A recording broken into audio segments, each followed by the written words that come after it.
It's my privilege and pleasure to introduce our guest.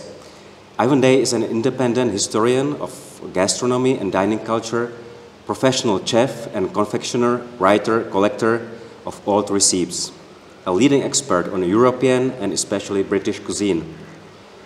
Ivan Day came to the Czech Republic on the occasion of the conference called Food Journeys, Cesty jídla, and was kind to give us his time for an interview. Hello, Mr. Hello, great to be here. Contemporary society is used to a cuisine as a reality show that sees, for example, Gordon Ramsay travel the continents, tasting food all over the world. We watch all the master classes or high-performance kitchen, food attacks, etc.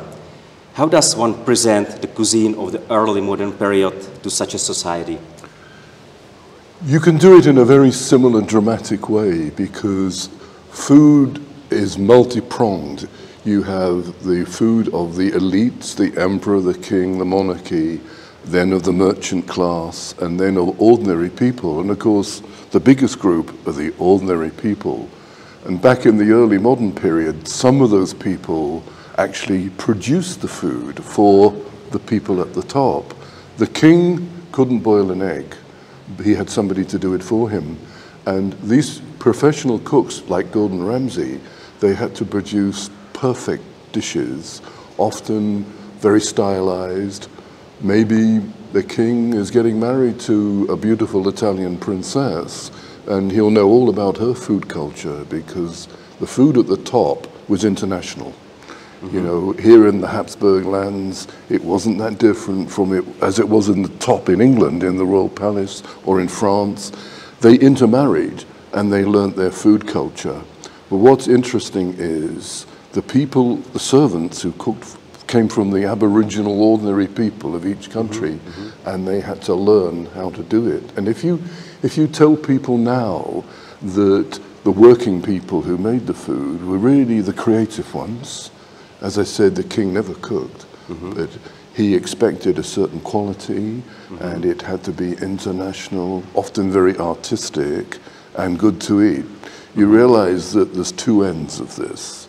There's the ordinary guys at one end who are the professionals, and at the top you have the people who are actually consuming it. And of course, there are many influences throughout time. So at the beginning of the early modern period, we're coming out of what most people call the Middle Ages, the medieval period, where the main thrust in food has actually come from the Middle East. There was a huge influence of the Islamic world on food, mainly because a lot of noblemen in the early medieval period had to go to the Holy Land to the Crusades. And they lived there for years. They went native. They absorbed the flavors and ingredients which they couldn't grow in Northern Europe. So when they returned, they wanted some of those things. So you get things like rose water distilled in the Middle East. You get dried fruits like raisins and, you know, citrus fruits particularly. Cedri, citrons and lemons, oranges. They start to become an important part of the nobleman's food in Europe.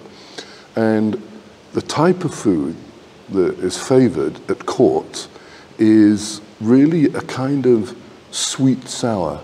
We're using dried fruits, we're using certain souring agents like citrus juice, sour grape juice, verjuice was a really important, but it's always got sugar or something sweet. So it's a bit like some Chinese dishes where you have sweet sour chicken, and you still get that in North Africa.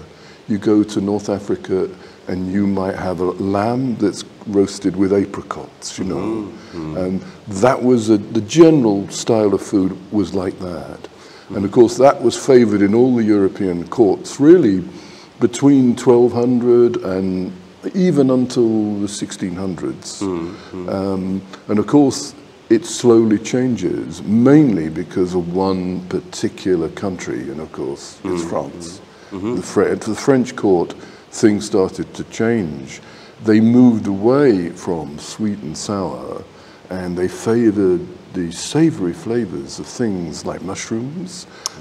They made concentrated meat concentrates called coulis, which lifted the flavor up. And the French started to laugh at cultures like the British and the Germans, who were still favoring this ancient medieval style. And they moved on. And then, of course, by the time you get into the 18th century, every nobleman in the whole of Europe wants French food. And they start getting ashamed of the national foods. Like here in the Habsburg lands, a lot of people who lived in palaces like this, they might favor French food. And they don't want the normal food. They associate it with ordinary people, with the peasantry, with merchants. It's a huge story. It's a massive story. How we make people in the 21st century aware of the story could be multi-pronged. I mean, I've tried to get people in television interested in doing, you know, serious documentaries on it, because it's such a good subject, you know, and it's also very colorful, lots of great stories, often very amusing, and also visually really dramatic, because if you're dealing with aristocratic food, it's often very beautiful to look at. The appearance of the food is everything. And of course, they lived in a visual world which is much more refined than the one that we live in our small city flats and apartments, you know. So often the food has an aesthetic which reflects the room you're eating it in, you know. So for instance, there's an object here that might interest you. Yeah, this is an 18th century wood mold that was used by a confectioner for ornamenting sweet foods. And it has got these Baroque motifs. This one is, it's an 18th century, so probably about 1760. And this one actually is a symbol that is associated with Louis XVI. It's a symbol of love. It's got two lovebirds, two doves, kissing each other. Cupid's arrows in a sheath, and then the flame, the eternal flame, in a torch of love, you know. And you will see this kind of design, you know, on an architectural motif, or embroidered into a piece of costume, or in a painting, or in a piece of sculpture, you know, maybe gilded on a staircase. So it was all connected. But it starts to come on the food. So the aesthetics of what food looked like often reflects the noble environment around you, you know. So we start to get illustrations of what some of these foods look like from the medieval period onwards. You can see there might be a painting of the Last Supper with Christ and the apostles, and when you look at the table, and I spend all my time looking at the table in a painting, you'll see things. That tends to be ordinary food, bread and fish maybe, you know, but if it's something like Lazarus and Dives, you know, where you have a prince who is rejecting a poor man, the prince is often shown on his table in his palace, you know, eating wonderful things. And sometimes you see what's on the table, and it's possible to use that as a model. You know, it might be a pastry, but what's really interesting, and it refers to this culture here, is one of the most interesting sources for me is a book that was published quite late in 1719, but it was a book written by the master cook to the Archbishop of Salzburg, so it's in the Habsburg lands. And he was very old when he wrote it, so his working life would have been in the previous century, in the 17th century, very Baroque, and it is the most extraordinary Baroque cookery book because it has more than 300 engravings of food, of the kind he made. A lot of it is pastry, confectionery, there are savory dishes, but everything is ornamented, you know, with extraordinary skill. And it's unique. There's nothing like this in France. There's nothing like it in other German-speaking areas. It was published in Augsburg, but he was Swiss actually. It shows it was international. Published in Augsburg, but he worked in Salzburg all of his life. He was a military cook at one point. So he cooked for the soldiers, but he cooked for the archbishop, was almost as high as the emperor, very elevated. So they're my sources. I have an original copy of this very rare book. It's that thick. It's absolutely extraordinary. So thinking about this region as it was, you think now it's a republic, the Czech Republic, but it was part of a bigger world. First of all, Christendom, and then the Habsburg lands, and it's the best windows really are the literature. This is the equipment that the cook used. There's another one, for instance, This allows you to make a crown out of sugar, a royal crown. You make this in sugar and you can assemble it as a three-dimensional, and it was used to ornament certain foods, on top to make it relevant for a really noble boss. But these are the things that are really important. This is specific to one luxury food that was enjoyed mainly by the nobility in the 18th century, which is ice cream. Now it's been democratized, everybody eats it on the street out of a cone. During this period, you might have ice cream served here, maybe in this Sala Terrena. In the height of the summer, a servant would come down with a tray and you'd have it, and the ice had to come from some hole in the ground where it had been stored. It was very expensive to make. You would have eaten it off perfect porcelain cups, served in a beautiful porcelain piece of equipment to keep it cold, So this book, it's French, but it was written really for noble households or the servants, these ordinary working people, and it was a new kind of food that had arrived in the late 17th century from Italy. And here is a book, and you can see here, you're in a similar environment to this palais. You've got noble buildings here, almost again like a loggia or something like that. And these little putties, they are making ice cream with the equipment that was used at the time. And then they're not serving the nobility. This one here has got a little salver and little glass cups, and he's just about to set up with, like this one, to feed the gods with ice cream, And of course, this was, in the main, an aristocratic, very expensive food, the height of luxury at the time. And we think, well, it must have been maybe a bit crunchy, primitive, No, it wasn't. What we forget is ice cream was invented, but we don't know who. It just starts to come. And so we'd assume it couldn't have been very nice. It couldn't have been like, we got electrical freezers. They had nothing. How did they make it? It must have been primitive. Well, they discovered it. We inherited it from them. And actually, if you read this book, you realize it has got over 100 recipes. Really? Yeah.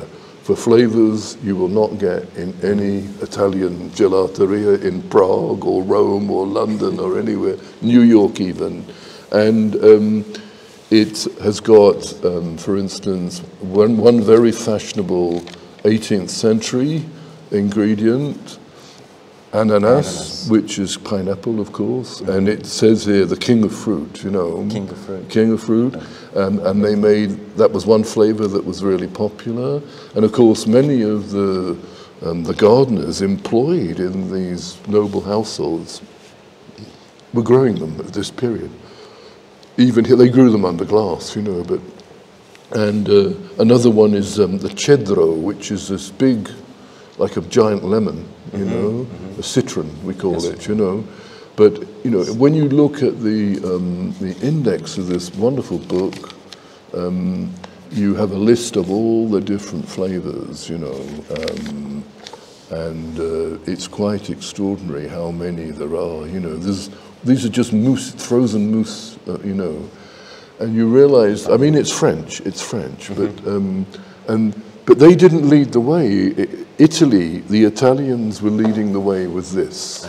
In the Kingdom of Naples, particularly, also in Sicily, and the Spanish to a degree as well, you know. So it was a Mediterranean thing. They wanted cool drinks and cool things in the summer because it's a very hot summer. So Naples particularly, which is very hot, became the epicenter. And you think, how did they do it? Where did they get the ice from? They got it from the mountain, you know, in the winter. They stored it in a cave, and then they gradually understood how to make this to a very precise method. I've made, out of the 120 ices in this book, I probably made about 60 of them, half of them, and they're all absolutely superb. Smooth, wonderful, you know. Tasty? Very tasty too, delicious. Some of them are better than modern ices, you know. I've just led a class actually a few days ago with a group of people here, and we had people mainly from the Czech Republic, but some from France and Germany came as well. They came all the way, and they were really, really surprised at how good it was. Yeah, the big mistake, I think, a lot of people, they make the assumption that, you know, it must have been primitive, rustic, you know.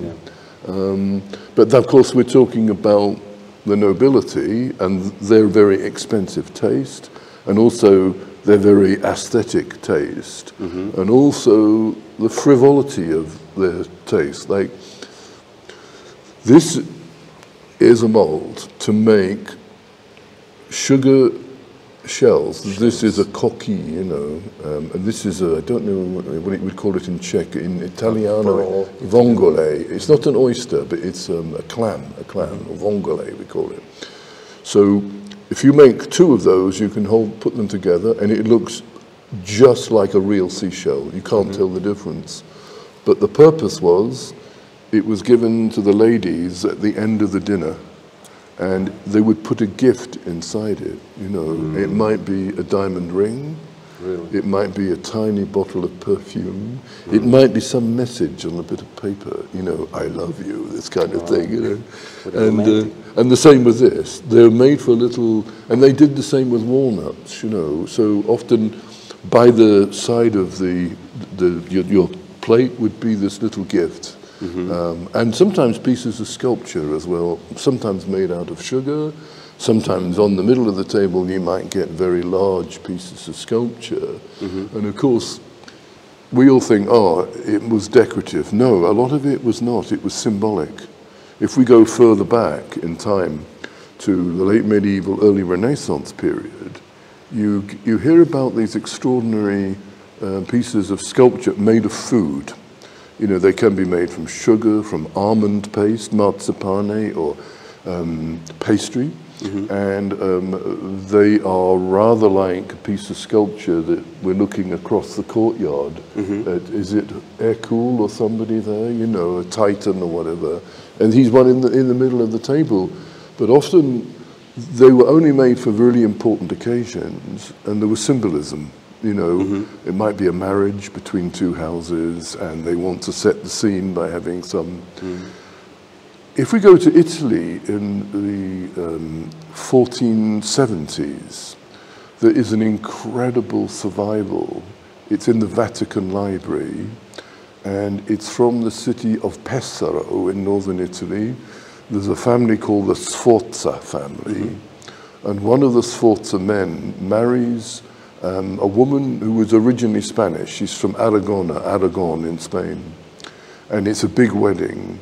Unfortunately, a record of it, an illustrated account of the whole wedding has survived. And it's beautifully illustrated.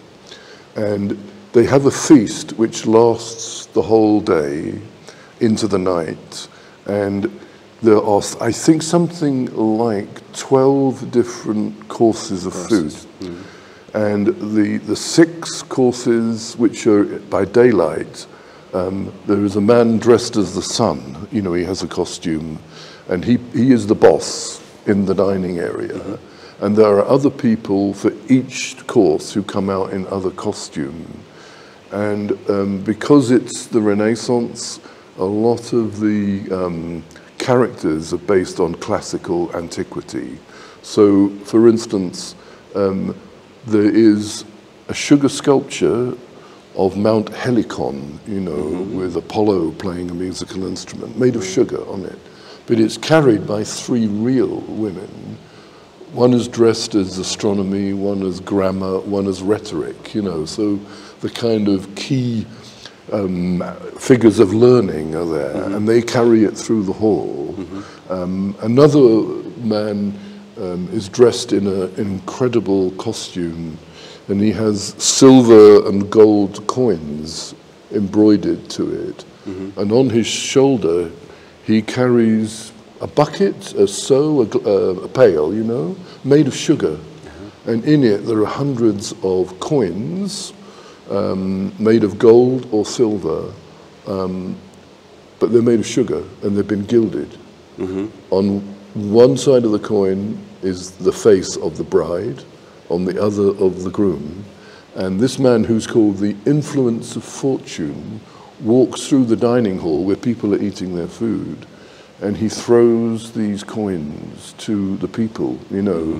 But in the middle of the coins, curled up, is a sugar snake, you know, because the influence of fortune can be evil as well as good, you know. So, and this is a meal. There are pastry, little pies, and when the guests, they're told to take the lid off, a live bird flies out, you know. It's that kind of theatre. So these people, they lived at a level where they didn't have Netflix, you know, they didn't have a mobile phone, you know. It was a kind of theatre of the table, and of course they could afford it. And the more powerful you were, the more glorious and amazing these performances were. But as I said before, the people who devised these were the ordinary servants who worked for them, really. It was like looking at this wonderful palace, and whoever lived here didn't know how to design an architectural scheme, didn't know how to carve a piece of stone even into just a block to build it with. That was all done by artisan class, really. So we tend to think, well, this food that was cooked for the nobility, well, it was, you know, but it was a creation of ordinary people. And my way in is to try and explain that to people. You know, okay, you know, it's elite, but the people who made it were the people. It's a testament to them, you know, as well as the people who ate it. You touch many objects. Sure. Yeah. You focus on early modern period. It represents 300 years. Yeah. So it's a very long period. It is, yeah. You are therefore concentrating on a very wide period of European dining. Yeah. And how did society's view of gastronomy and dining change during this period? You already touched it in your way, but what are the biggest differences that can be seen during this time? Yeah, I think the most influential factor of change came from Versailles, from the court of Louis XIV, really, because there was a change in methodology in the kitchen and also in taste, in sensibility at that time. And at first it was just really in France, at a very noble level, that you had this. Then other people thought that this food is different. They associate it with the most powerful king in Europe, and they want it too.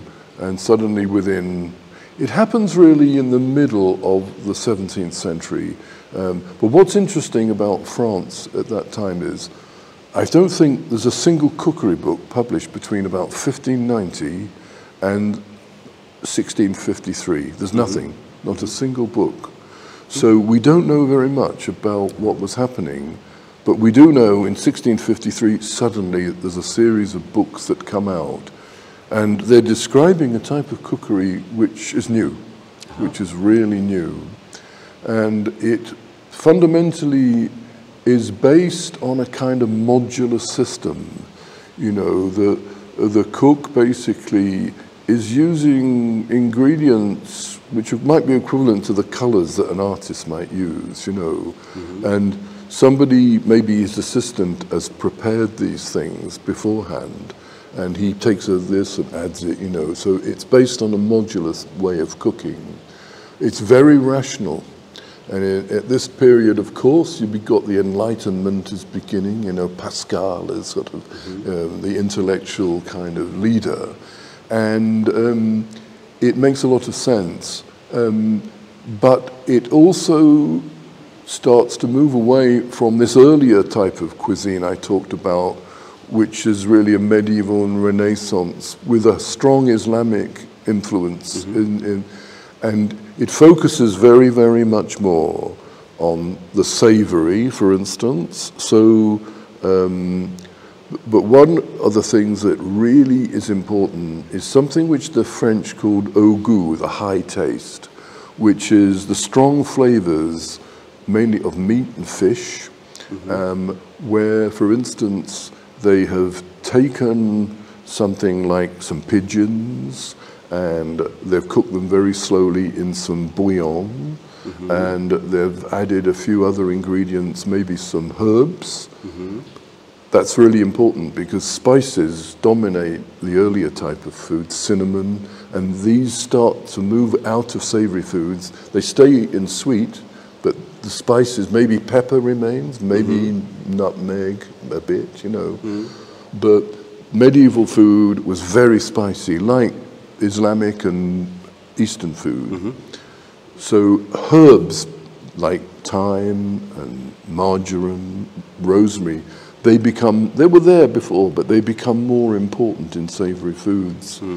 And particularly fungi, truffles, morels, other mushrooms. It's those sort of flavors that they want in their savory dishes. So you get the invention of new types of savory foods like ragu, which is quite a strong flavored stew, if you like, you know. You get fricassee, you know, which again often has cream in it. And these classic French ways of dealing with meat and fish start to appear. And the cook becomes like an alchemist, you know, a conjurer who has to try and make these flavors for his noble lord. Ivan, thank you very much for your time you gave us for the interview. Vážení diváci, děkujeme vám za pozornost a těšíme se na další díl našeho podcastu.